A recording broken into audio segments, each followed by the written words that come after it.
Hello, YouTube. Welcome to the Talk Show for Talkers on irishtalkers.com and our weekly recording session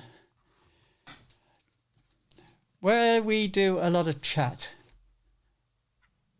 You wouldn't think so, considering that my colleagues here in front of you on the screen are being very quiet. Meeting view. Well, we said you took the lead there, so we let you well, go ahead. Only because it's I would just like to introduce. I would like to introduce a very special guest that we have today, all the way from Florida, Mr. Eugenio Jaramillo. Should it be Eugenio? No, you can say hello to some of our streamers. Thank you. Hello, streamers. My name is Eugenio Jaramillo. Eugenio. I know that could be a tongue twister for many of you, so please call me Gino. Will do, Gino. Thank you. Okay, glad we got that out of the way. Now. Yeah, my tongue is twisted. Actually, Gino, we have the same difficulty with one of the people on the show who's on every week, if he can possibly make it.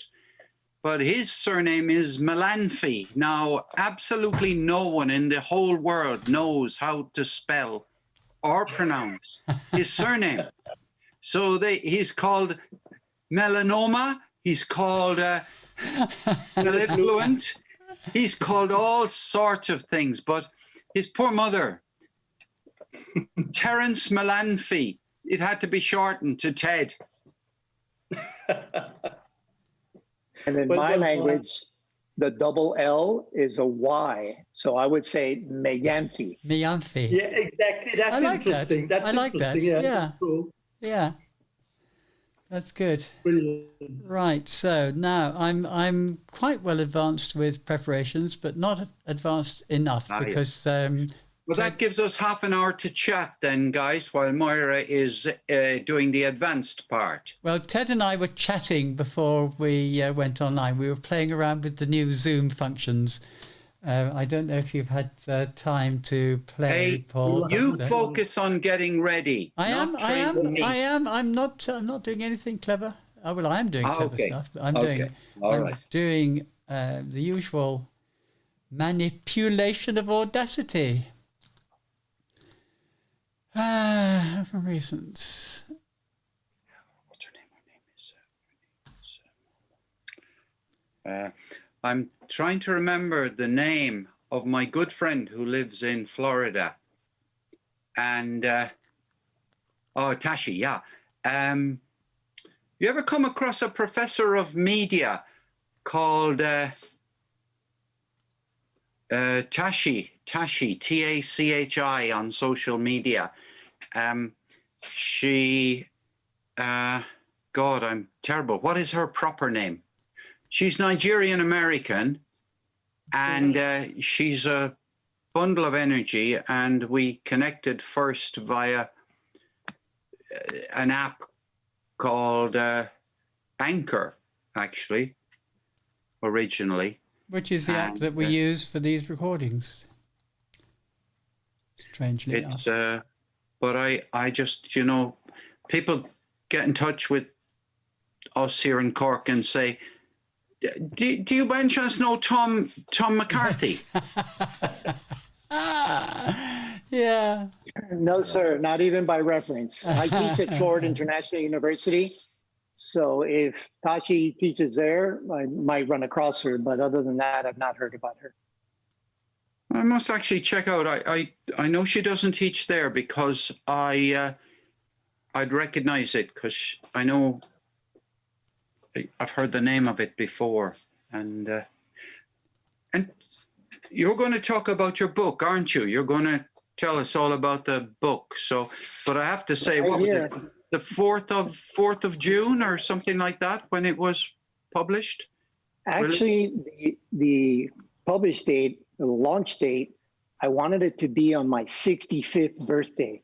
So it was June 20, 2020. Unforgettable date. And I had a launch here in Doral, where I live. I had 50 of my closest friends and family, my octogenarian parents that are 83 and 86 now. They're front and center. Well done. And then my fellow Toastmasters were there, my yoga enthusiasts were there, friends, acquaintances, mostly a lot of Toastmasters and family were there. So it was a glorious day. I'm still running high from that day. Did you by any chance do it at 8:20 in the evening?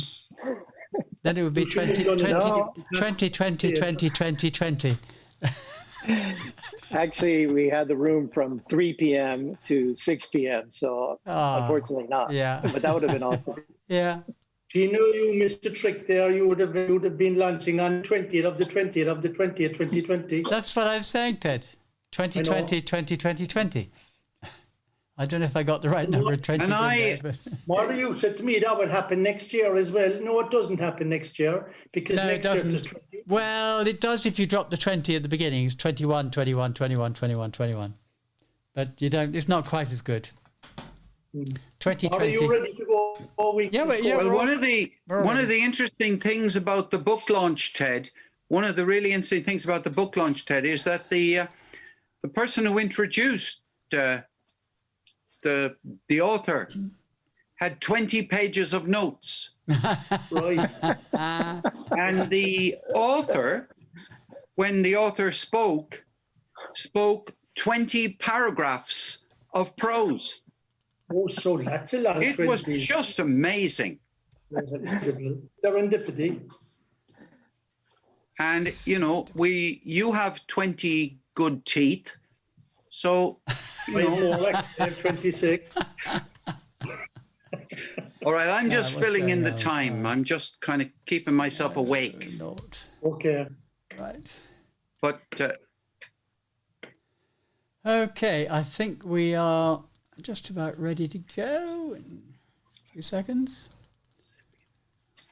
I queue up the right bit of business. Right, we might press the record. you need to unmute yourself, Gino. Yes, sir. Oh, that was good etiquette there. There was somebody else speaking to him at the time. Okay, Ted, do you have the full details of the show available? It's in the chat.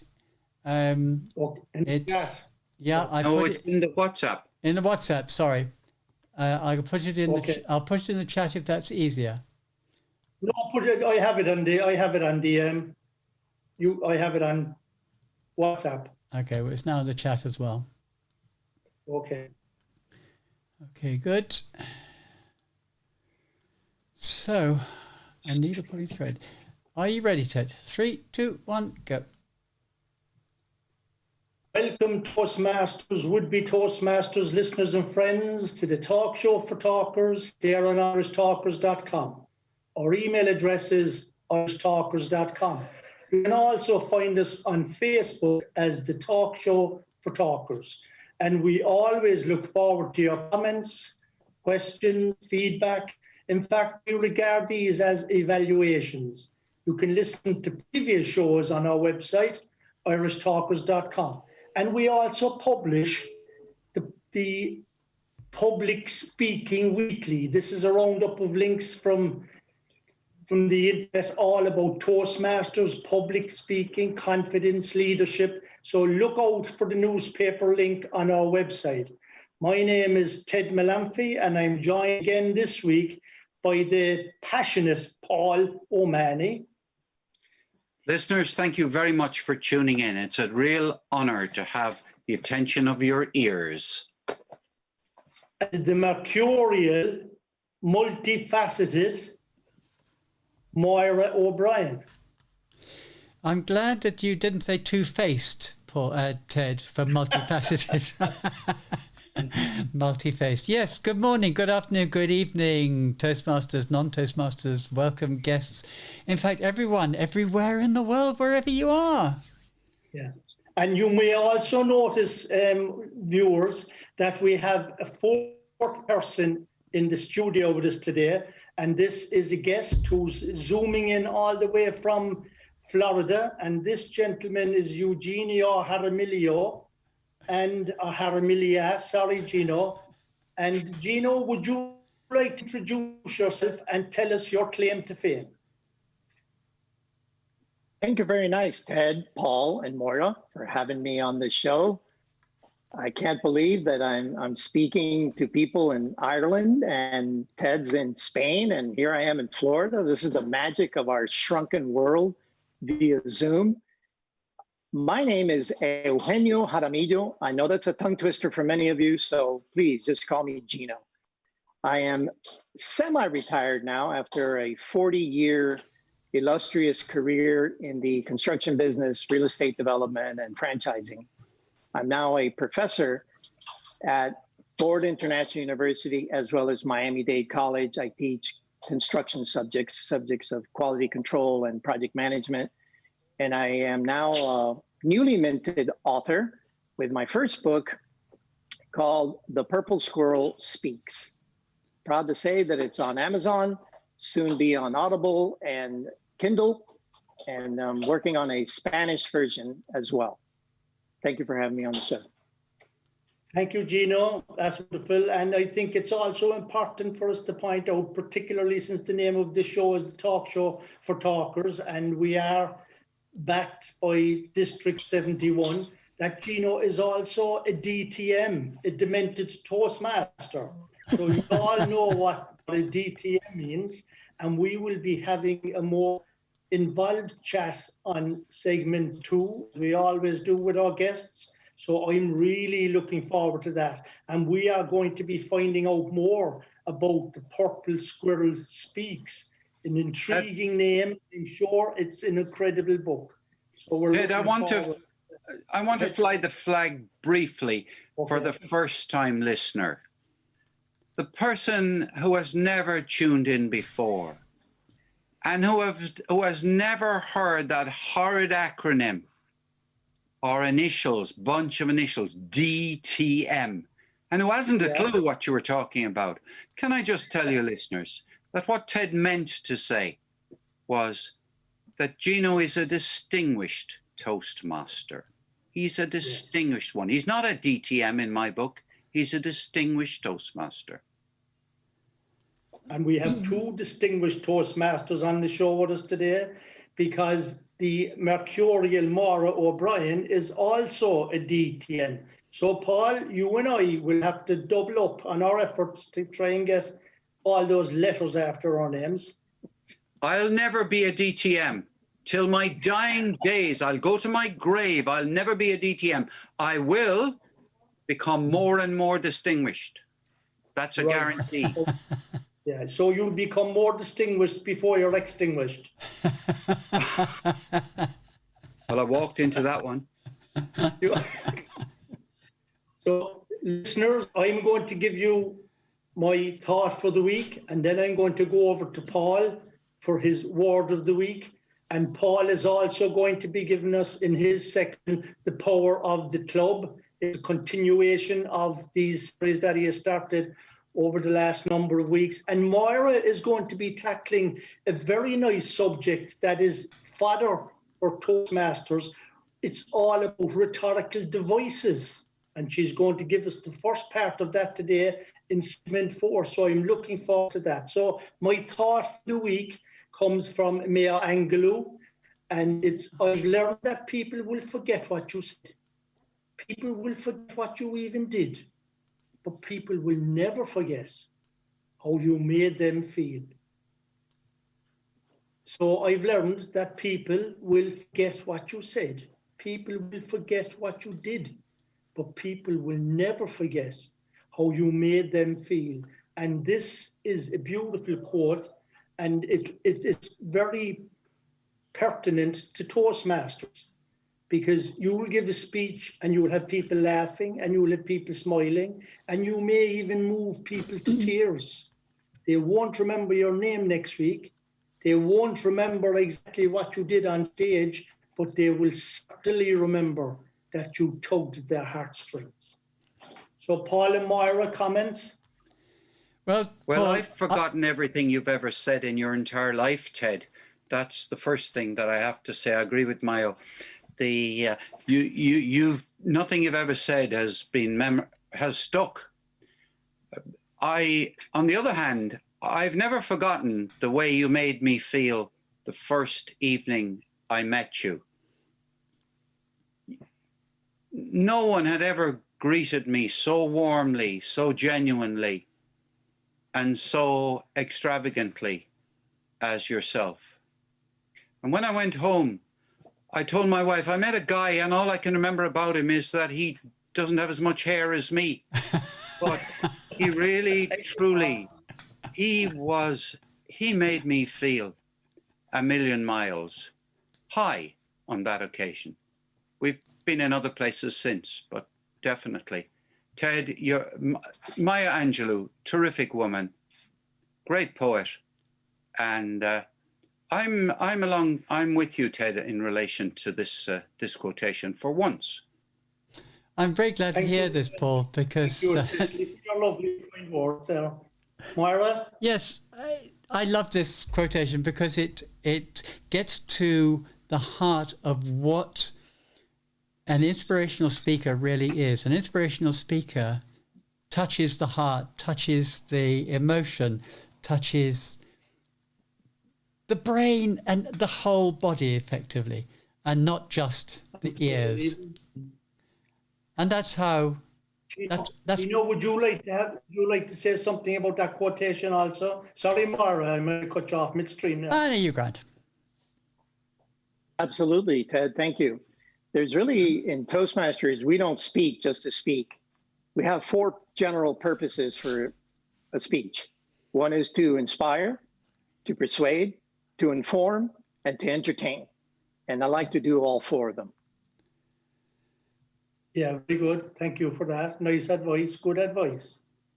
Lovely. Well, Gino, I was particularly delighted when I was reading your bio that I'm in the same type of business that you were in. I'm a health and safety consultant. So I would have been going around watching what you were doing, and you would be keeping an eye on me to see what I was doing. And you have a very impressive resume that you built the Florida airport, or at least you were looking after some of the engineering parts of it, and the health and safety of the people who are working on it as well. Because I saw that came up again and again and again, your record for safety, which is very important. Yes, sir. Yes, and sir. Not too long ago, Gino, people, when we mentioned PPE, they wouldn't have realized what we were speaking about. But now the whole globe knows what PPE is. Would you agree? Thank you to COVID. Yes, everybody knows what PPE is. And ironically enough, I have a fellow Toastmaster that's a fellow professor, and he is a consummate safety professional. And he teaches safety. He does OSHA trainings for the outreach program, and we pioneered together a pilot program since the pandemic. OSHA loves to have their courses live. Yes. We now are doing it on Zoom using the Volunteer State Community College e-learn system, and we're able to do it remotely and train people on safety. Yeah, well done. Well done. Thank you for that. So, Paul, your word of the week? You're muted, Paul. I was giving everybody a little opportunity to experience the word before I vocalized it. See, to be in a situation where you anticipate something that's emerging, that's an incipient moment. It's just emerging. It hasn't yet bloomed. It hasn't yet really even come into bud. That's what something is when you call it incipient. Something that's beginning to show its face. Really tricky word to use. Be very, very careful. The first thing is, I think you need a piece of paper and a pencil to write down how it's spelt. I-N-C-I-P-I-E-N-T.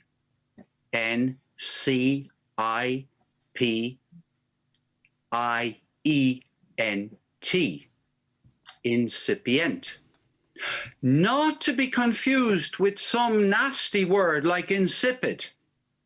Don't you dare call somebody an insipid character when what you really mean is that they have a character full of incipience. People who have potential, they're incipient. a speech that is beginning to emerge into the form in which it can wow an audience, that's an incipient piece of brilliance. But if you deliver a piece of insipid brilliance, no, that's my word of the week, and that's the key distinction. Beware of people bringing insipids into your life, and rush to welcome those bringing incipients. Could I say the caterpillar was an incipient when he became a butterfly? You could indeed. You could say that indeed a caterpillar was an incipient butterfly. Via metamorphosis. There we are. By the way, one last thing about the word. Apocalyptic. Which came first? Apocalyptic or incipient? Okay, guesses from everybody. Which came first? Apocalyptic. Pardon? Apocalyptic. Incipient. Well, that's wrong. Incipient. And that's wrong. Somebody said incipient. No, you're both wrong. 1623, both words entered the English language at the same time. Very clever. Latin. It's Latin, isn't it, Paul? Yes, it probably is. Incipiens and all that. It does. It sounds Latin, really, Ted. But I didn't study my Latin for as long as you did. But I'll give you that one. Okay, let's close this segment on that incipient note. No, that's not quite incipient. But what is incipient will be our next podcast, which comes out at the same time tomorrow, when Ted will be grilling Gino. No, of course he won't. He will be finding out a little bit more about Gino. So do come back then at the same time tomorrow. Bye for now. And Gino, Moira was referencing me grilling you or interviewing you because the show goes out on Friday. So your edition will be on Saturday. So you will have to get all of Florida listening in, particularly all your Toastmaster friends. Gino, is this the first time you've ever heard the show or the podcast or anything? Is this your first experience of it? Yes, Paul. I did look you guys up on Facebook. I found out about you. I forget the name of that presentation, Masters, Toastmasters. It's an online club. We gave a presentation on having hybrid meetings. So I did hear about it there. That's when I made my request to be interviewed on your program. I did look you up on Facebook. I did look you up on the web, but this is my first time being on the show and actually experiencing your show. Good. Oh, lovely. Yeah, So what's the first impressions of the first episode of the podcast? What would you say? Seriously, we'll never get another chance to find out. You guys are one funny bunch, extremely witty, and wittiness is close to intelligence. I like it. I've never... that, like, guys. Close to intelligence. Insanity. Yeah, I like the close to intelligence. It's yeah. There can be a chasm between two sides that are close. That's lovely, actually. This is true. I'm Mind trying you- to make out, Gino, was that a compliment or was it one of those ones that when you're kicking us, you take your slippers off? Well, it's just like Eagles, is band famous in America. Kick them when they're up, kick them when they're down. No. I thought they were Australian, the Eagles. No, quite American. Okay, well done. Okay, so we're ready for part 2. So I'll count you in again. Ted, 3, 2, 1, go. Welcome back, Toastmasters, to this particular segment. And as we mentioned earlier, and in fact, we've done something on this occasion we never did before. We introduced you to our guest on segment 1. We always kept it as a secret. But this gentleman is really filling the screen there. So I say better put everybody out of their comfort zone and introduce Eugenio. And he's back with us now officially for this part, which is the interview segment of the Talk Show for Talkers. And Eugenio, it is an absolute pleasure to have you on the Talk Show for Talkers. Thank you, Ted. The pleasure's all mine. And will you tell us what exactly is in this book? You've written the first book, you published it on the 20th of the 6th, 2020. So Yes, what sir, is I'd be it happy about? to. Has it got nuggets and gems in there about Toastmasters? Yeah, there's some gems about Toastmasters in there. I totally believe in the organization. It's been a totally blessing and godsend to me. I've been at it for 6.5 years. In my first 39 months, I did achieve Distinguished Toastmaster. But since achieving Distinguished Toastmaster, I changed the acronym to mean Devoted to Mentoring. And that's what I do. I mentor people. And that's what my book is all about. Let me be so bold as to do a little self-promotion. This is the book. It does have lessons of my life. It's a bit of an autobiography at the beginning, but then it translates into the lessons that I've learned over my 40-year corporate career, my 65-year life. And I hope that you learn from those lessons. And I have them highlighted in the book after a couple sections or after each chapter. I'll put it in a little box, a text box, and it'll say lesson, because there's a Russian proverb that says, a wise man learns from the mistakes of others. A smart man learns from his own mistakes, and a stupid man never learns. So it's lessons, lessons about life. Yeah. And those are the best type of books because you're going to learn, you'll always learn something from those. That's why I referenced it when I said, have you got nuggets and gems in there? Because I have no doubt that it's populated with all those lovely jewels we like to talk about. Yes, sir. It's exactly what we do in Toastmasters. We tell a story, make a point, and I tell stories, and then I make a point about that story. Hopefully it translates into some kind of lesson that will allow you to lead a blessed life, a fulfilled life, an abundant life, like I've been blessed to have. And would you say that joining Toastmasters was one of the things that you did in life? Yes, sir. Toastmasters has been incredible. I was a yoga instructor for about 5 years as well due to health issues. And that's part of the rareness of the purple squirrel. I'm a Renaissance man.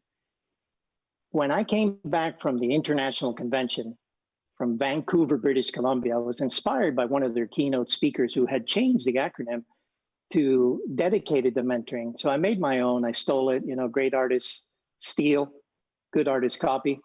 So I changed it to devoted to mentoring. And what I did is when I was a yoga instructor, I didn't teach to get more students. I taught to create more teachers. And in that process, yes, I created a student that became a teacher that now owns his own yoga studio and teaches here in Doral, my home city. And I did that with Toastmasters. So I had a young gal come to me and say, Gino, I'm finishing my master's degree. I'm about to start a new business. I need to get this Distinguished Toastmaster thing behind me. Can you help me? Can we develop a playbook? And I said, sure. We went over it. I went over all the items. And back then it was item 1212 from the Toastmasters publications. All the requirements were there. We went over it. We came up with a game plan. Here's the power of mentoring. She did it in 29 months. So she beat my record of 39, and she's a Distinguished Toastmaster. Since then, I've created 10 Distinguished Toastmasters. And that's my legacy in Toastmasters. Well done. Done. And I love the way you changed the DTM, devoted to mentoring. That's excellent. I like that. Because mentoring is the most important part of Toastmasters. Mentoring and good evaluations. I couldn't agree more. That's what I dedicated myself to, was evaluations as well. Once I'd done my 40 plus speeches, I became an evaluator, and I won the club contest, the area contest, and the division contest in evaluation. So I feel evaluation, Ralph Smedley was brilliant when he came up with that section. where you get a oral evaluation as well as a written evaluation. And that's how we improve as human beings. We need the feedback of others. For instance, man, you can go and try on a suit and get into that three-way mirror and look at yourself, but you can't see yourself.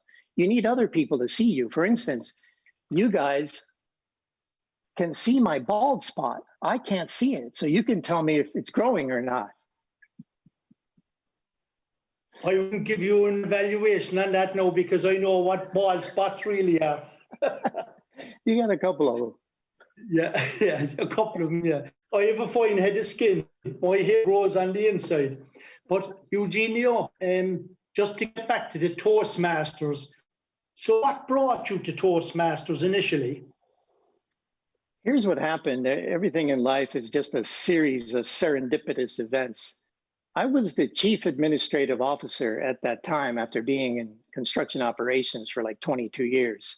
So I was in charge, and they called me CAO, Chief Administrative Officer. When I asked the president, what is CAO? He said, oh, it's an acronym.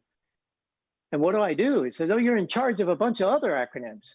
QC, quality control, HR, human resources, IT, information technology, and SAFETY. Well, but Gino, that spells safety. No, it's some fellow asinine employees training yaks. So I was doing that, and I was doing training for my company on project management and to the foremans and the superintendents. And then they said, hey, can you find us a public speaking course? And I told one of the brothers, there's 5 brothers that own the firm. I said, look, Johnny, one public speaking class does not a public speaker make. It has to be through practice. So somebody sent me a tiny little PDF of an ad that was run in one of our local community newspapers. And it said, come join us at Toastmasters. We're having an international speech contest. And I went. It was 5 minutes from the office. And I just kept coming back. So I joined like in March. And then in June, they told me to be the president because I had brought in 8 new members in 3 months. And I gladly accepted. That was one of my secrets of the success of Toastmasters was go all in. Whatever Toastmaster affords you an opportunity, just do it. Just say yes. So I said yes to everything. They asked me to be a test speaker at a contest. I was there. They asked me to be a contest master. I was there. They asked me to be president. They asked me to be area director. I was there. So I'm always there for Toastmaster. And I took John Kennedy's quote and I flipped it a little bit. And I said, don't ask what Toastmasters can do for you. Ask what you can do for Toastmasters. And in what doing for Toastmasters, watch out for that person that you become. You will just be so enhanced in your life by this experience called Toastmasters. And I've just become a professional recruiter of Toastmasters.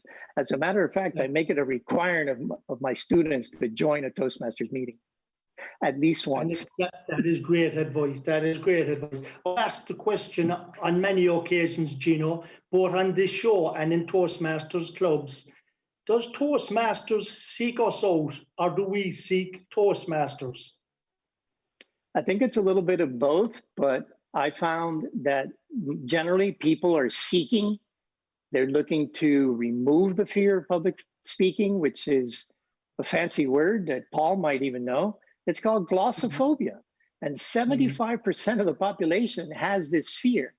So they come in with this fear of public speaking. They want to practice. So people do come in all the time. I'm a member of South Dade Toastmasters, and we get visitors all the time. So they find us. But once they're there, it's up to us to make them feel comfortable, to make them feel at home, to generate this warm, loving, positive environment to keep them coming back. And sometimes you talk to people, it comes out in conversation, you say, hey, why don't you join us at a Toastmasters meeting? I think it would be good for you. Now, I've led a lot of horses to water, and very few of the horses have drank. And since I cannot discern which ones will drink the water, I lead them all to the water. But now what I do is I make them thirsty first. That's a good idea. Yeah, that's a good idea. So what has been the greatest benefit to you? The greatest benefit to me has been reinventing myself because I worked for the same general contractor in Miami for 25 years with loyalty, integrity, and honesty. And I was summarily let go after 25 years. I had to reinvent myself. So I found through Toastmasters, I was able to reinvent myself as a speaker, an educator, and now an author. Being an author just gives you that legitimacy to become a public speaker. And that's what I want to be. That's what I think I am. Not sure. But I think I get general good, positive vibes and feedback from people when I speak. That's fabulous. That's fabulous. What has been your biggest Toastmasters challenge? Biggest challenge? Yeah, what has been the biggest challenge for you in Toastmasters? Well, to me, I think the biggest challenge has been of late. Before, I had no problem being a member of 4 clubs, visiting clubs all over South Florida, from Boca Raton down to the Keys. I was in Colombia, my native country, where I spoke in Spanish, I spoke in English. It's this Zoom thing. This Zoom thing has gotten, I'm zoomed out. I don't want to Zoom anymore. I want to go back to live meetings. And we have a plan. We lost our venue because of this COVID thing. We now have found a new venue, which is a stone's throw full venue. It is a university. It's a place where I think is an environment where we can create more Distinguished Toastmaster and more members at a university. So we have a plan to go back to live September 10th, but me speaking in this box, you're keeping me in this box, and I don't like the box. I like the stage. Yeah, well done. Well, and if you could, what would change about Toastmasters? What I would change about Toastmasters? That's a tough one. I would say I'm not a big fan of 2 things. One is corporations starting clubs and keeping them closed. I'm a favor of open clubs. And the other thing is, I don't like when companies pay for the membership of their members. I think people have to have their skin in the game and they have to pay for it, because I ask people, hey, did you know that Toastmasters is a volunteer organization? They go, yeah. Yeah, and what's funny is people pay to volunteer and then they don't show up. So I think that clubs should be open. I think that more universities should have clubs. And I'm of the opinion that, gosh, with 7.4 billion people in the world, and there's only 360,000 Toastmasters, I don't understand why that number is not 1 million. And I don't understand why 1% of those can't be Distinguished Toastmasters. Yeah, you're so right. And you know, for an international organization dedicated to communication, we keep it a secret. We haven't found the knack of getting out to everybody out there. Yeah. What keeps you coming back? What keeps me coming back is the opportunity to teach and mentor. I did a speech today, the top 5 soft skills to boost your career. It's a level 5 project in Pathways. It's a keynote style speech. It's something that I developed over the years, and I've delivered it to many organizations and universities. And now I delivered it to my crowd, my people, my club. And they were so receptive to this. It's such a great feeling for me to give back. So anytime I can give back, I can teach, I can mentor, that's what keeps me coming back. Gino, it's been an absolute pleasure. It's been an absolute pleasure. And you've completely infused this room with your style and your generosity of spirit and some of those very wise words. So thank you, sir. And I look forward to listening back on Saturday at 4 o'clock to your beautiful dulcet tones. Thank you, Gino. Thank you so much. Thank you, Ted. Appreciate it. Paul, Moira, thank you. With that, we'll bring this segment to a close, and we'll invite you to join us again tomorrow when Paul will be, as usual, waxing lyrical, but this time he's going to be talking about the power of the club. See you tomorrow. Bye for now. Okay. All right. I want to say thank you again to the trio. I'm going to bow out now, and I will listen to this intently at the recording and make my comments there. Thank you so much for this opportunity to be on an international podcast, talk show. I loved it. Great. You are so welcome, and we loved having you. Gino, before you go, would you put your contact details and name of your book in the chat so people can take a copy of it and order it online? Okay. We have the name of the book. We have the name of the book. We have the name of the book, yeah. So we have the details. There it is. Yeah. I Gino, you got an extra customer while you were talking. I bought a copy. Well done. To be here. Thank you so much. I want to thank you for one phrase. I could thank you for other ones as well, but I want to thank you for the phrase, our shrunken world. Yeah. As soon as you voiced our shrunken world, I said to myself, where have I heard that before? And I said, I haven't. I like that. I like that. And you also said something very nice and very positive there when you referenced COVID as an opportunity. And I think you are so right, because we would never have met, but that we are in this predicament at the moment. Yeah. So there's always always look for the silver lining. Always. Yeah. Always. To me, COVID has been an opportunity to grow. I had to learn 3 different learning management systems to teach at FIU, to teach at Miami-Dade College, and to learn from Volunteer State University. Because I accepted the challenge from Miami-Dade College, which came through a fellow Toastmaster, I was paid 100 hours of disaster pay. And it was like, wow. And Mr. Trump and the government sent me a check. I got a discount on my auto insurance. I got a discount from my power company. So this is great. Bring it on. How did the word disaster fit in there? Something like opportunity to me. Total opportunity. Never let a good pandemic or a good crisis go to waste. Yeah, you're so right. That's brilliant. Well done. Gino, thank you for staying with us. Thank you. Thank you very much. All the best, Gino. Have a great best. rest of the day to you. Arrivederci. Yeah. You have a good evening too. Adios. Adios. See you in Paris. He's gone. He's gone. He's gone. Lovely gentleman, wasn't he? He was.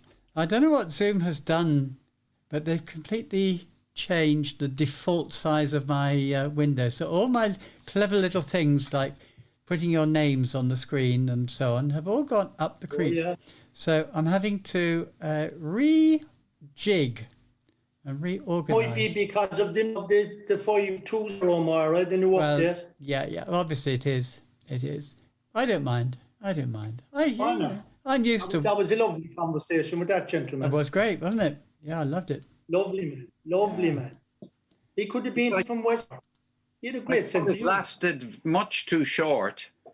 Yeah. Well, I thought actually, Paul, he was going to be with us for the entire show. Yeah. Unless he misunderstood what I said, you know. Maybe. It was. Well, I think, Paul, what we'll have to do is we'll have to invite him to one of our Toastmaster meetings. Yeah, you should do that. But that's if he's willing, because he doesn't like being on Zoom. Yes, of course, that's a good point. Yeah. No, I think that's a very good idea. Well, being zoomed out is sort of. I'd say that I must get that book myself, actually, The Purple Squirrel. It's good. It sounds. Yeah, 15 euros, Ted. That's all it'll cost you. Or 15 quid, I think. Yeah, that's very good. I just bought it in the inn.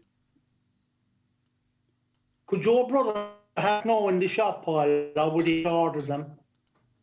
Yeah, I actually haven't had time to check because it would have taken me longer to go there than to go into Amazon. I just thought, look, I bought Amazon Prime at the same time. But my brother could get it. There'd be no difficulty at all getting it. I'm sure, provided it has,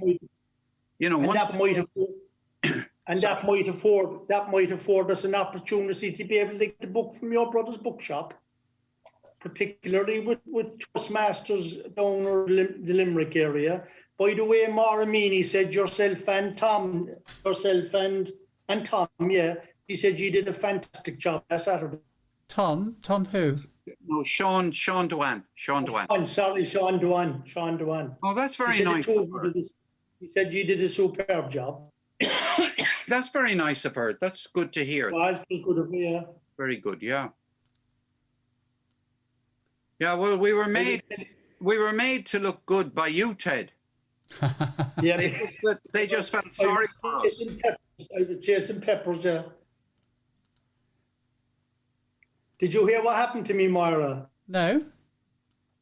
Well, when I got up Saturday morning, I turned on the computer, no internet, struck me straight away. They cut me off at the end of July. Oh no! Yeah, and Did you not pay the bill? onto the company, when I got onto the company, they said you won't be able to get back now for 3 days. Oh, for God's sake! Why was that? Yeah. Did they give a reason for it? Well, no. What happened actually was it was a kind of I can understand. I was ringing from Ireland when I was booking it to turn on. Yeah. And you have to give 3 days notice. And normally when we're up here, we book it for a month. Yes. You see, yes, so yeah, I said I'd book it for a month, but I'm not sure when then come back. So I give you 3 days notice when to cut it off. Yeah. But you must have picked that up as that. Yeah, that's 3 days notice, yes.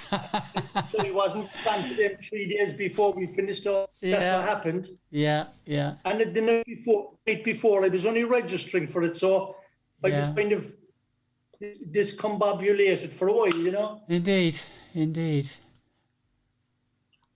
Right, Ted. Okay, Laura, you can song all in there now, and he's going to talk to us about the Perfect Clubs. Yes, I'm just having to recenter you, Ted, because you weren't center in your window.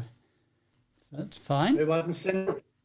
You're now. I'll tell you what, Ted. Could you tilt your screen forward just a touch to put your head higher in the frame? That's fine. That should be fine. That's much better. Yeah, that's much better. Like that much better.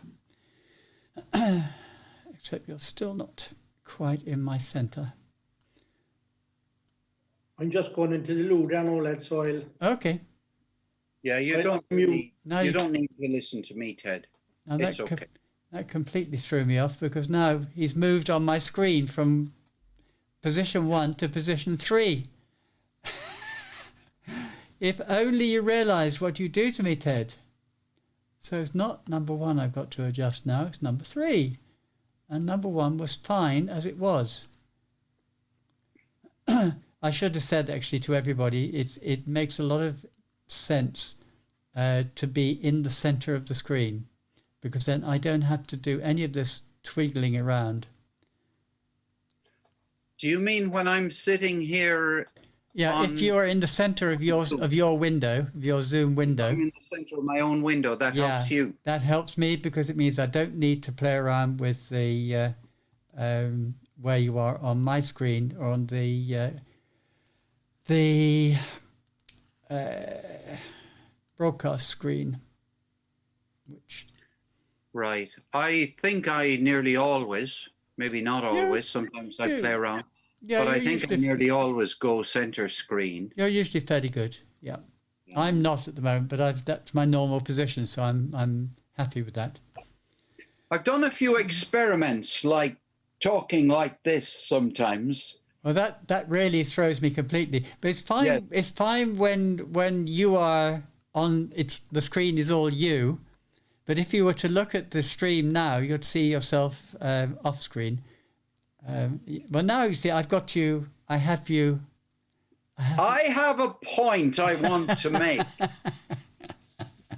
And this point is my very last point that I'm going to make today. And we can't even see your finger.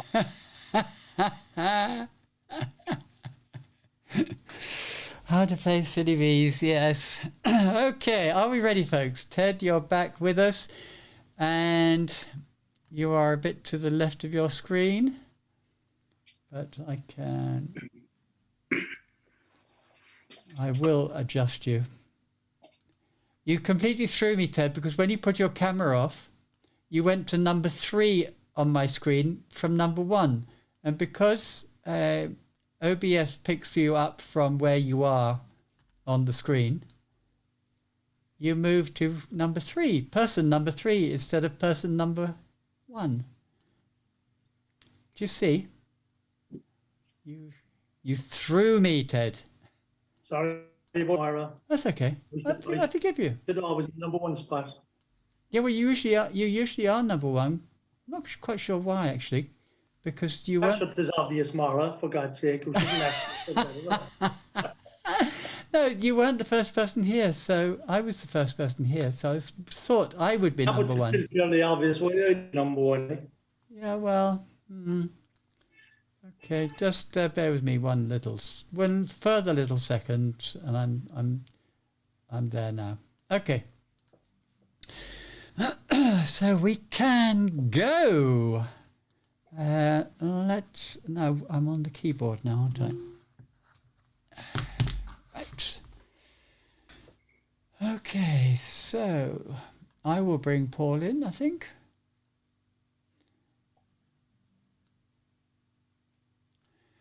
Welcome, Toastmasters, would-be Toastmasters, listeners and friends. You are most welcome to the Talk Show for Talkers here on irishtalkers.com for segment 3 of this week's show. And in this week's segment, Paul is going to be talking about something which I'm actually quite fascinated to hear, because he's titled this The Power of the Club. I wonder what he means. Let's find out. Paul, over to you.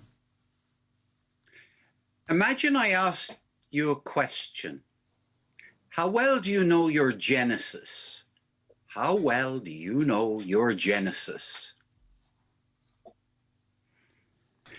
Today, the power of the club could be about Genesis. After all, the first demonstration in the Bible of the power of the club was what Cain did to Abel. The power of the club. For those of you who don't know your Genesis, he smashed him over the head, did him in, and he was the last remaining male, or the first male from whom we're all descended. However, we won't go down the road of deciding whether that was an original sin or not, but I want to talk to you today about another kind of power, the power of the club. You see, Toastmasters clubs are a law unto themselves. They have the power. And nobody else has power over the Toastmasters club. It's the most that can ever happen to a Toastmasters club is that it gets expelled from Toastmasters International for not having paid its money. Apart from that, the club has all the power. The club can't be forced to do anything. The club can't be compelled to do anything. The club can't be instructed to do anything. For my sins, I'm a division director. Ted Melanphy's been a division director. Moira O'Brien has been international director. I beg your pardon. Or something, whatever she has been. And none of us have power over a club. It means that a club can behave in a way that is completely contrary to the following poem. You may have heard No Club, the great poem. No club is an island, entire of itself. Every club is a piece of Toastmasters International, a part of the main. If a clod be washed away by the sea, Europe is the less, as well as if a promontory were, as well as if a manor of thy friends or of thine own were. Any club's death diminishes me, because I am involved in Toastmasters International, and therefore never send to know for whom the bell tolls. It tolls for your club.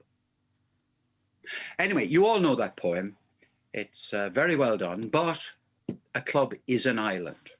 It really can prevent an area director coming to visit. It can draw up the barricades. It can prevent a division director being even known by name. It can prevent any of its club officers going to training.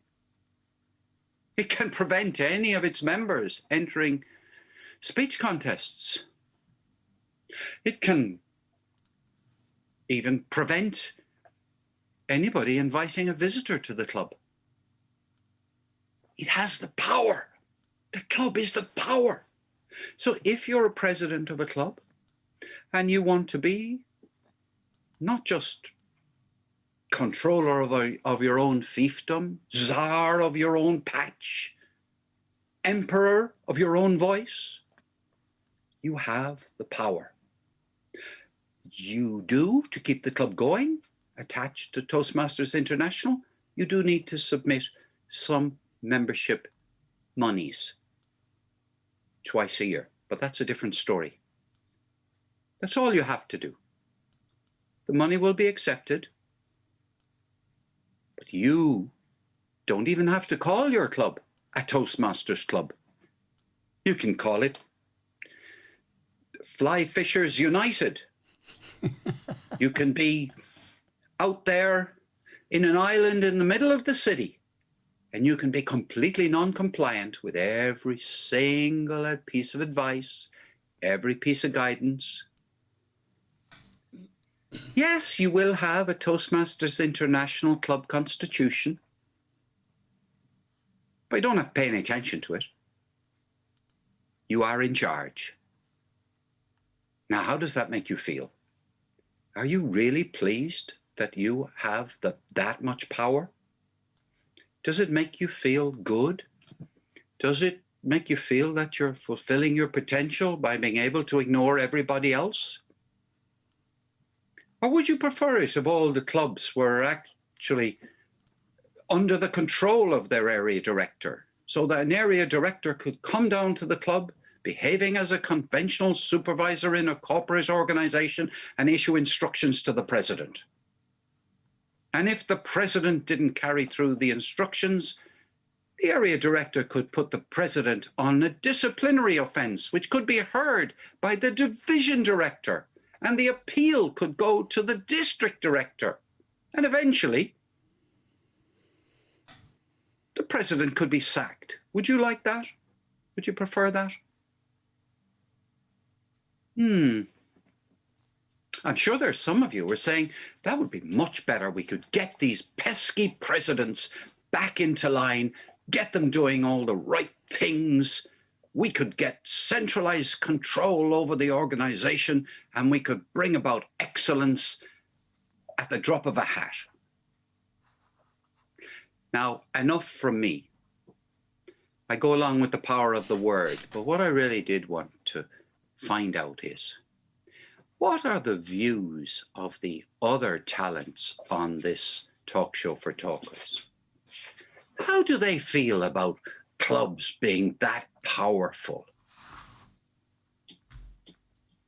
Would you prefer if the clubs were brought back into line by subjecting them to centralized discipline? Ted, you've been around the block a few times. You have some thoughts about most things that I've ever thought about. So let's have a table topic from you. Should the clubs be so powerful? Ted Melanphy. Moira, will you be the timekeeper? Thank you, Mr. Talksmaster. There was one particular line there that had me thinking when you mentioned that you could be island in the middle of the city. The only kind of islands that came to mind really would have been little traffic islands. It's an oxymoron to say you could be an island in the middle of the city. Does the island have dominion over the city, or is the city the dominant part of the island? I like the angle that you take with regards the power of the club. I like you went about it. You looked at it from a different angle.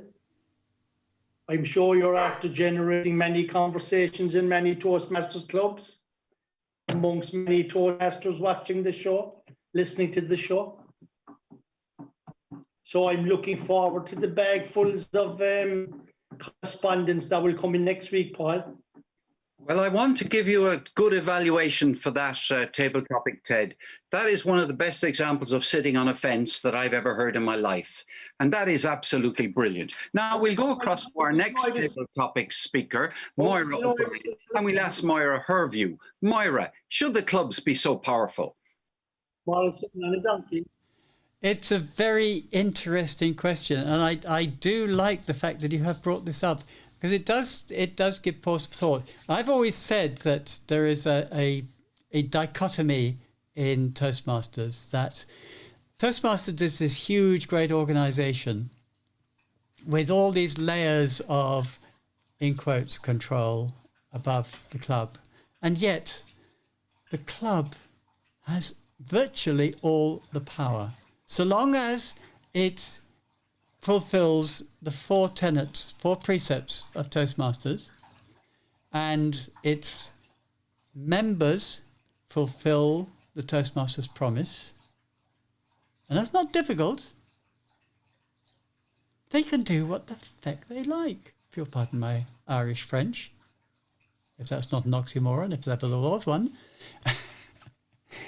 Yeah, it's a very interesting thing. The club is all powerful, and because the club, Moira, yes. Well, just a small point. The first element of the Toastmasters promise is to attend meetings regularly. No club needs to have members who attend it regularly. There are clubs who a tiny number of members attend, and they don't encourage any other members to attend. But they're Toastmasters clubs. Should they have such power? I don't think you have to. I think a Toastmasters club has the power to totally ignore the Toastmasters promise that all of its members signed the day they joined. There is, maybe fortunately or unfortunately, should we be able to send in the auditors to audit the extent to which club members are keeping their promise? Well, Paul, they do. They do. The area director goes in twice a year and writes a report. And if he sees that the club is not following those precepts, then he reports back. Now, the problem is that nothing is done about it. That's the issue. If something was actually done as a result of that area director's report, then I would say, whoopee, Toastmasters is growing up. But no, nothing happens. Now, there are people who take that point of view in Toastmasters who feel basically a bit disappointed that clubs are able to go their own way. They feel disappointed. But what constitutes a club? The club is made up of its members. So the club really hasn't got power, but the people within the club have the power. It's the individuals who have the power. It's not the club, really. That's true. But and the point that I keep on making is that when a club fails to live up to what Toastmasters International expects of it, they are failing the members. They're failing the members. That's the members. Yeah. But that's the club that is doing that. I know the club is made up of its members, but it is if you like, it's if you have a club of 20 members, then it's 19 members who are failing one member. And you can do that in any combination you like. Well, a club does have the power to fail its own members. It does. A club does have the power, or at least, let's put it another way. A club committee has the power to ignore the club members.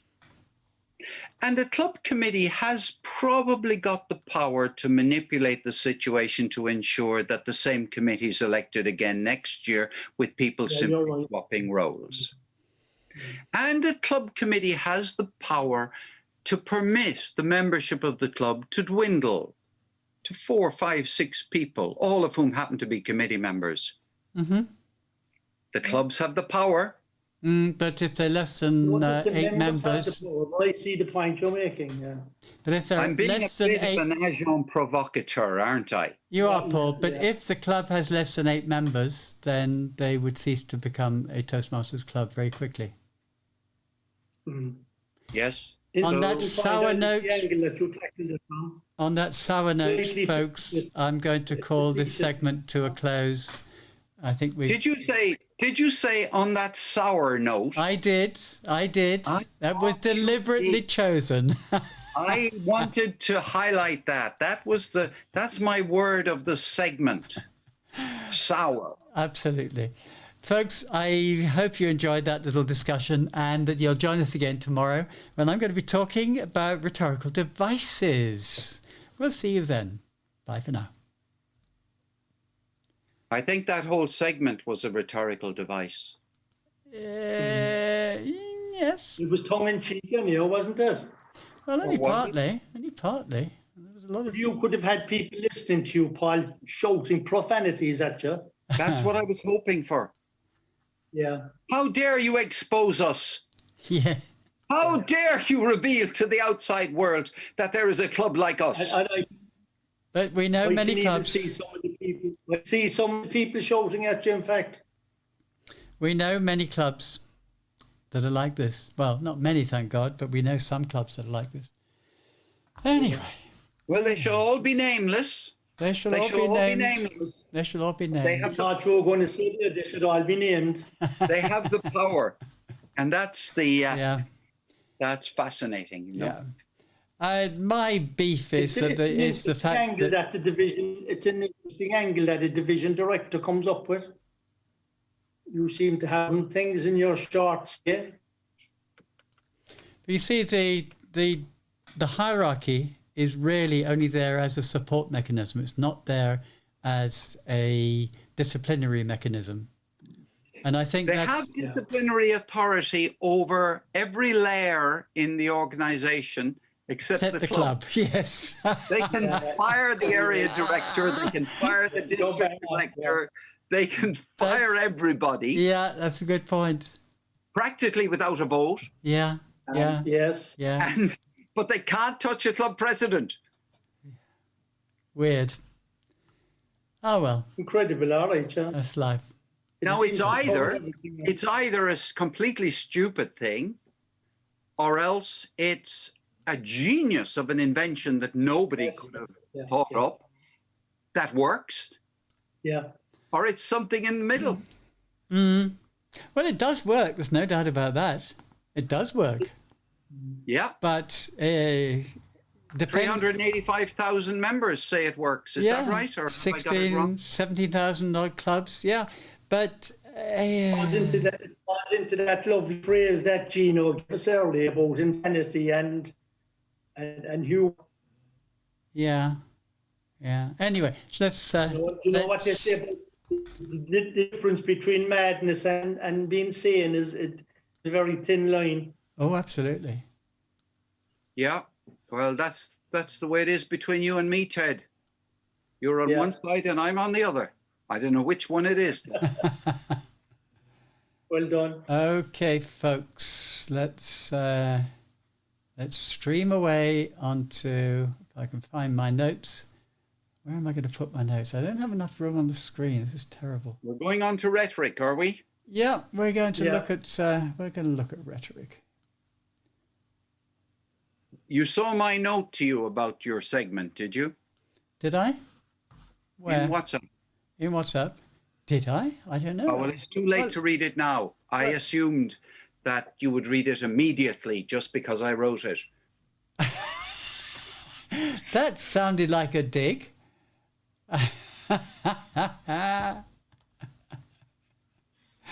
I read everything that you put, but not that.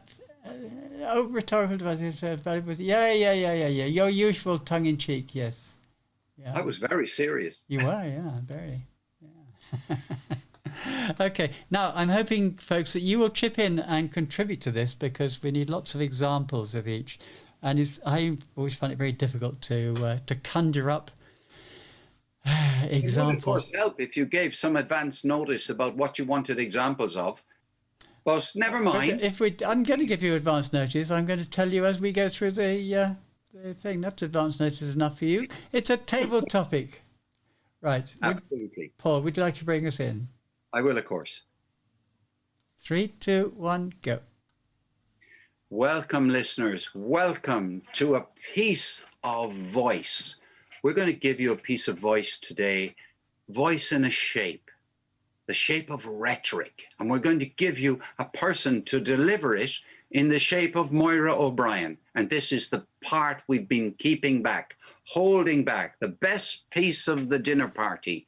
Moira O'Brien, what do you want to say to us today about rhetoric? Do you have any interest in rhetoric, Moira? Absolutely none, Paul. No, of course I have. Rhetoric is one of the keys to being able to be an inspirational speaker.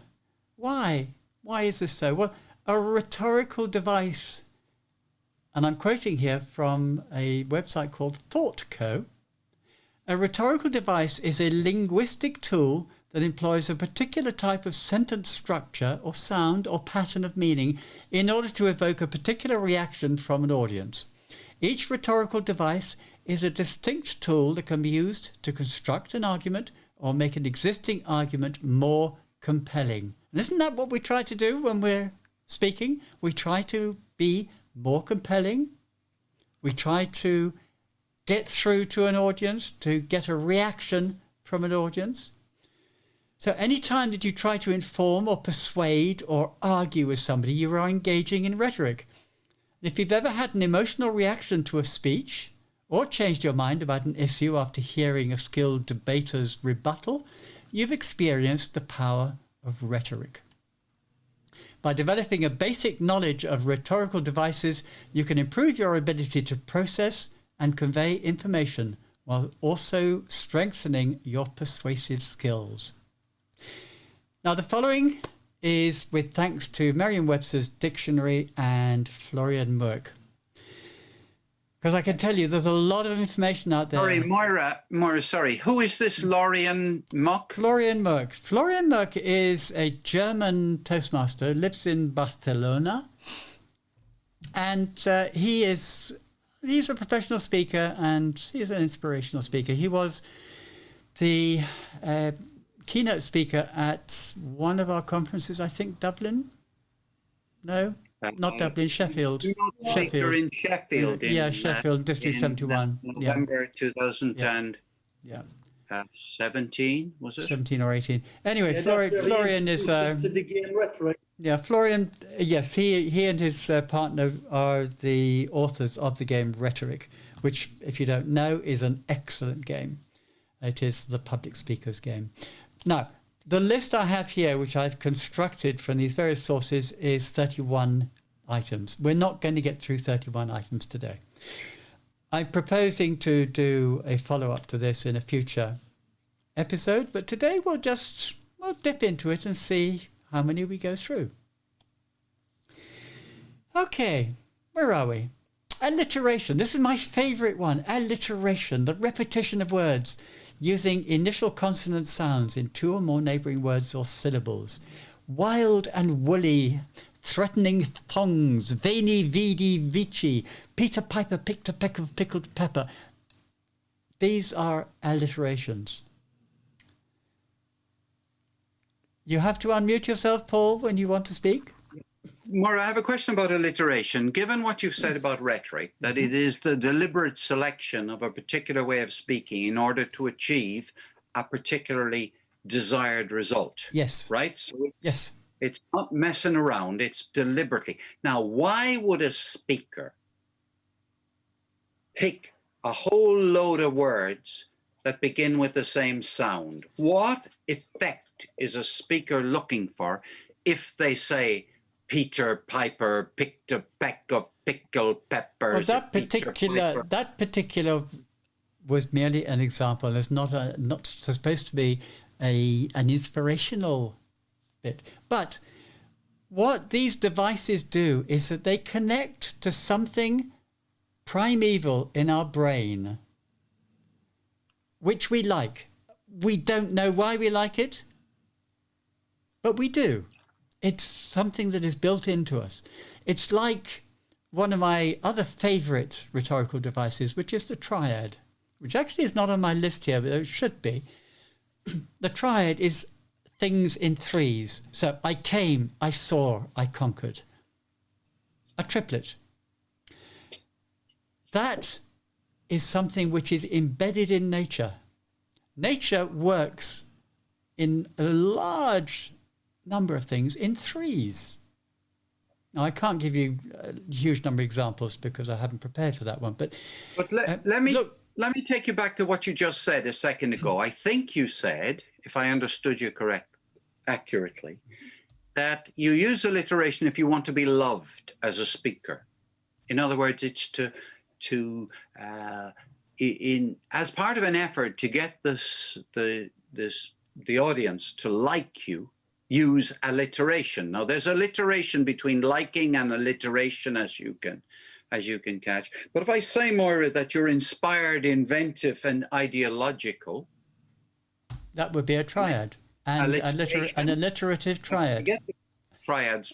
I'm not interested in triads. I'm only interested in alliteration today. It can be, triads or dyads or quadruplets.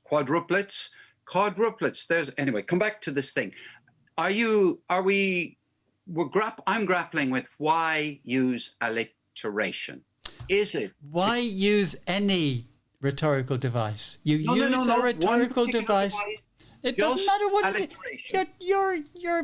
You're making my life difficult. It's irrelevant, Paul. Alliteration is one of the many devices that we can use in order to get better connection with our audience. Okay? Just accept it. It's something that works. Because it works, we use it. Can I come in here, Moira? If you reflect back on our very first day when we spoke about that lovely quote from Maya Angelou. Mm-hmm. That would be my idea of what alliteration is. They will forget what you said. They'll forget how you looked, but they'll certainly not forget how you made them feel. Exactly. And when you use rhetorical devices such as alliteration, that's when you touch people's hearts, because you're putting the work in. It's not just words and a pen. It's something that's crafted. Exactly. Thank you. Thank you very much, Ted, for that. Right. May I continue? Because I have another 30 odd devices to get through, which we won't get through today, I know. But I'm just kidding you. Anadiplosis. There's some very strange words, by the way, in these, and I don't expect you to remember any of these names, but this is what it's called. Anadiplosis. Repetition of a prominent and usually the last word in one phrase or clause at the beginning of the next. So here are a few examples. Rely on his honour, honour such as his. It was a beautiful day. That day became a hallmark of happiness in my life. They happened twice in that sentence. You cannot buy passion in the supermarket. In a supermarket, you can only buy commodity goods. Yeah, that's lovely, actually. Yeah. It's a simple one. Phrase, yeah. It's a simple one, and very simple. Forget the name, just it's simple to use.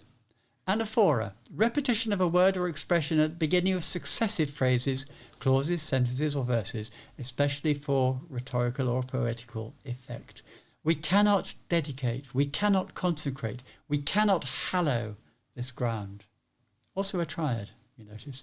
No love will give up where hatred rules. No love will ever surrender to detestation.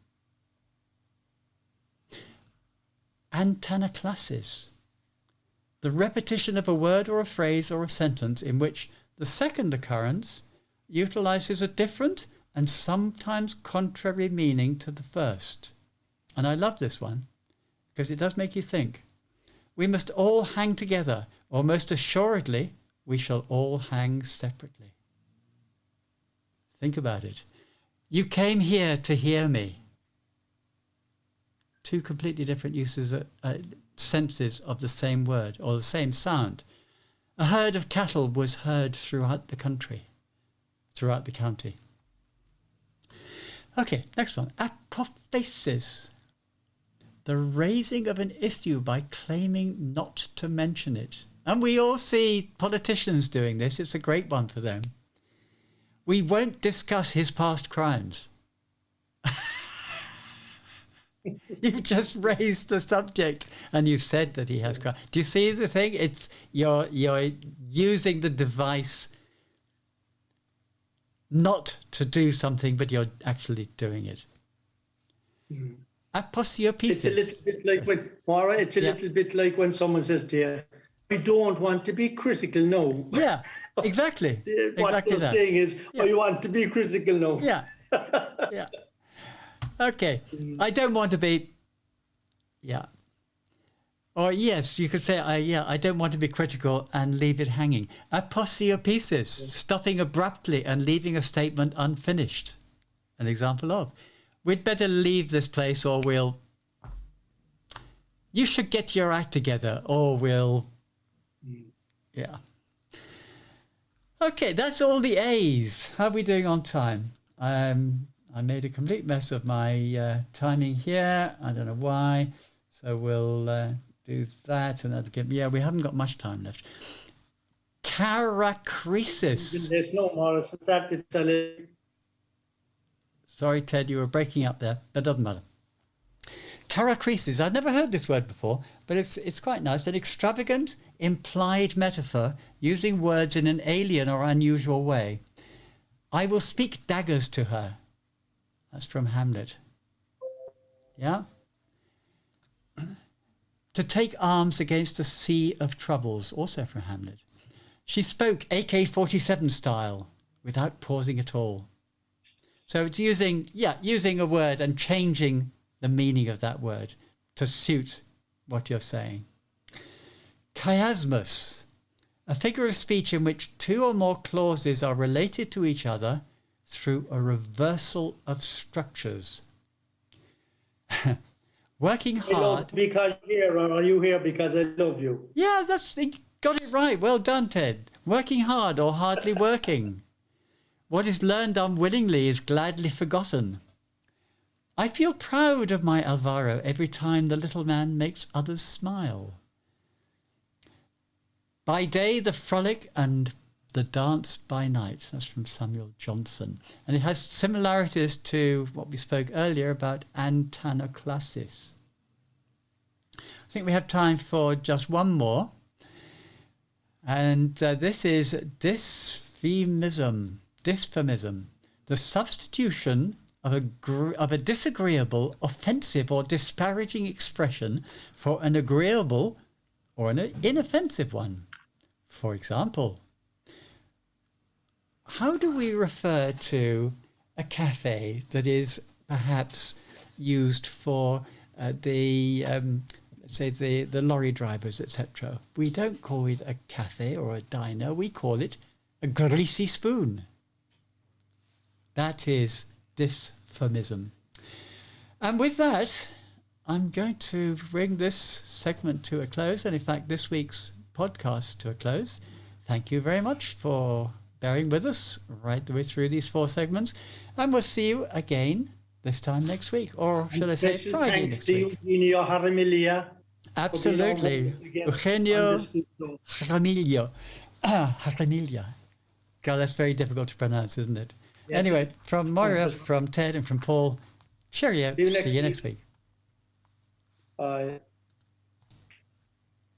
done, Moira. Right. And then when all the few more rhetorical devices go all the way through the alphabet. Yeah, well, we're about a third of the way through my list, I would say. Moira, I beg you, change course. I thought it was absolutely impossible to take anything away from that. And I really urge you, pick a small number of rhetorical devices which are useful to people, which have proved successful for some purpose, and do a very good episode on each one of them. Now, this was the idea of this. The idea of this, Paul, was to titillate people's thoughts and make them go and look it up and learn it. Oh. You can't possibly. It would be. No, wait a minute. Desperate. I know you think I'm wrong, but I'm just giving my entreaty. I hear you. I hear you. But Paul wasn't titillated, Moira. no, I know, but tough. You can't always have what you want, Ted. You know, you got to realize that It's sometimes, the power. Yeah, it's the power. sometimes of the club. other people have the power, It's the power of the club. and they are entitled to wield it the way they wish. There are none so blind as those who will not see. No. That is definitely only applicable on other days. It was not applicable today. Moira was not blind. No, Moira was doing this with her eyes wide open, and I am aware that And, you could pick 2 or 3 of them, and you're wasting the opportunity of getting people to listen and learn and go and find out for themselves, because you can't do this without being aware really of the whole, not just the 2 or 3 individual ones. If you go to any Toastmasters club, you'll hear assonance, which I haven't even covered on this. You'll hear triads. You'll hear occasionally alliteration, and that's pretty well it. And you won't hear most of those at all. I mean, most people do table topics and the only rhetorical advice they use is the one, I don't know what the correct name of it is, to bore people. They can't even remember the word of the day. They don't deliberately pick any words or any phrases. They use words and phrases that come to them, but none of them are chosen deliberately. Okay, Paul, are you telling me the point that Moira is making? This is the point that Moira is making, that if people concentrate on the rhetorical devices, there's a fantastic opportunity to be able to speak with more functions, more flavour. Exactly. Oh, look, Moira's doing, Ted, I think Moira's doing the right thing. I think it's a terrific idea. What I really think is that Moira has too much talent to be expending it on an episode like today. Moira is a wonderful, wonderful speaker, capable of giving fantastic examples and going into things in detail, and reading out a list put together by somebody else. I beg your pardon. I put this together myself. I used more than one source. I used 2 or 3 different sources. Well, I've seen the list that begins with A and goes down to 120. Yeah, there's a lot more than the ones. I picked the ones that I could see myself using and the ones that I found interesting, and there's about 31 of them. And I think alliteration was the very first one that we all learned and understood in school. Yeah. But I've been to innumerable Toastmasters meetings, and if I could name four rhetorical devices used, Paul, are you saying that therefore we shouldn't train Toastmasters? We shouldn't teach them how to use rhetorical devices because nobody uses them? But we should. I know. Look. That's like saying that there's no point in teaching how to construct a speech because people are not going to construct it properly. That is a straw man, as they say, Moira, as you know. It's probably a rhetorical device. My point is that I am doing my best, and my best may not be good enough, to persuade you to take a qualitative approach and to help listeners to understand one rhetorical device at a time and to use them. The huge numbers of people are members in Toastmasters because they want to get better at English. Hardly any grammarians in Toastmasters refer to rhetorical devices. It's very unusual. The whole issue about rhetorical devices is you'll never be a great speaker unless you have a whole lot of rhetorical devices in your bag. And I don't think that people will go off and look at a list on the internet and learn it and practice it and talk about it. I don't think they'll do it. And I think you are the right person to do rhetorical devices justice But it's a challenge. You'd have to do preparation. You'd actually have to dig out good examples, and also you'd have to prioritize. And I find it very difficult to swallow what you said a minute ago, if I understood you right, which is that you had today picked out some of your favorite rhetorical devices. I think you took them alphabetically. I went through a number of lists and I discarded the ones that I could never see myself using and I didn't understand or I didn't think they were particularly useful. And I picked the ones that I thought were useful, the ones that I liked. And there happened to be 31 of them and they happened to come out in alphabetical order. That is it. I spent two or 3 hours putting this list together. I started doing it at 11 o'clock this morning. I finished at about 2 o'clock. So, do you remember Tom? What's his name? Thomas. What was Tom's name again? Tom Hebel. Yes, he had a book of. Tom Hebel. One of your predecessors, Tom Hebel, he went through every rhetorical device that was there, and that's how we got to Z. Is he still in Toastmasters? No, I don't think so. I haven't. Do you mean Ted? There has been a previous series about rhetorical devices. Yeah, a long time ago. Yes, the full encyclopedia of them. I'm not sure that he did the full list, Ted. I think he picked. Well, he gave us quite an. He did. He went on for about 16 years. It did go on a bit. He did. Lads, I'm going for a point. I have to get down there before 6. Okay, look, I'll go too, guys. And Moira, I shall keep my mouth shut in future in relation to rhetoric. I don't keep your mouth shut at all. You do it your way, and I will be very happy. My way, yes, there were times. My battery is running low, sugar. Okay. Cheerio, Ted. Hey, Moira, I just realised that I wasn't plugged in.